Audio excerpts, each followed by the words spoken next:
আমি হয়তো বুঝি কে আমায় কতখানি আন্তরিকতা দেখালো, কে এড়িয়ে চললো, কে কাছে ডেকেও দূরে সরিয়ে দিল, কে বা দূরে থেকেও ভালোবাসলো।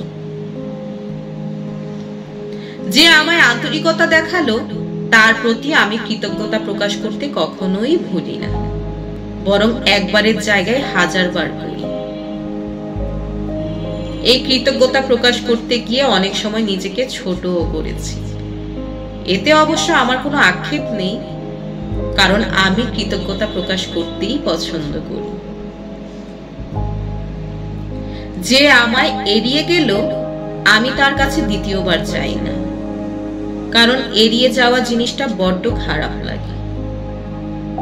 মনের টান প্রকাশ করতে গেলে কেউ যদি এড়িয়ে যায় সেটা একটু কেমনই যেন লাগে, তাই তাদের থেকে নিজেকে দূরে রাখি।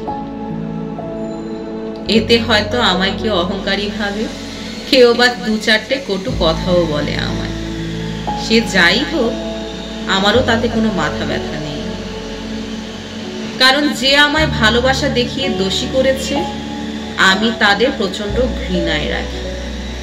কিছু না ভেবে সত্যতা যাচাই না করে যারা একের পর এক নিন্দার তীর ছুঁড়ে দিয়েছে আমার দিকে, তারা আমার অভিশাপে থাকার যোগ্যও রাখে না।